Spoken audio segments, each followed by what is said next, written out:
How has the pandemic helped boost marijuana stocks? What can pot stock investors look forward to next year? In 2020, things have been rough to say the least. With wildfires raging on the West Coast, COVID running rampant, and a presidential election on the horizon, marijuana stocks are usually the last thing on people's mind.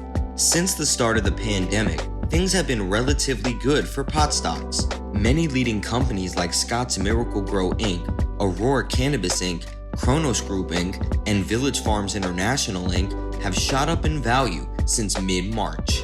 This spike in pot stock value is due greatly to the increased market demand for marijuana. The demand increase has a direct correlation with the stay-at-home orders imposed on many Americans.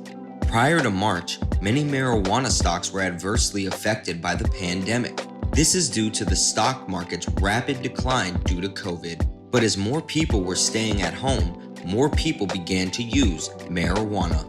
This led to many pot stocks posting better than expected earnings and thus increasing in value.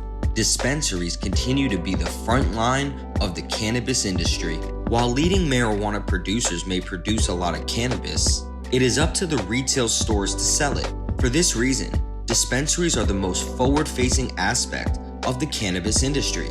During the pandemic, many in-person businesses fell short in revenue and performance due to the stay-at-home orders. But many states that have legal cannabis chose to allow cannabis businesses to continue running during this time. These states saw cannabis as essential to people's daily lives. With this, many dispensaries and statewide cannabis industries have reported hitting record highs in sales numbers. These records have helped to illustrate just how important cannabis is to the U.S. economy.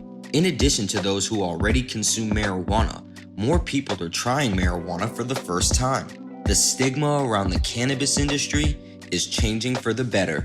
Marijuana has long been considered to be one of the most stigmatized drugs in existence. This is mostly due to the failed drug war that went on during Reagan's presidency. Now we know that cannabis does not lead people to develop mental illnesses like propaganda suggests. Despite this, the stigma surrounding cannabis has long been one of the largest impediments to the industry's growth. Legislators don't want to legalize cannabis because they view it as a gateway drug. And despite scientists and research polls arguing otherwise, the government has refused to change its stance. In addition, states have continued to illustrate that the tax revenue they receive from the cannabis industry is vital to other areas of the government. In addition, the legalization of cannabis has helped to reduce the size of the black market and thus violent cannabis-related crimes. While we don't know if legalization will occur anytime soon, the case is there for it. In addition, many cannabis dispensaries have become extremely adaptive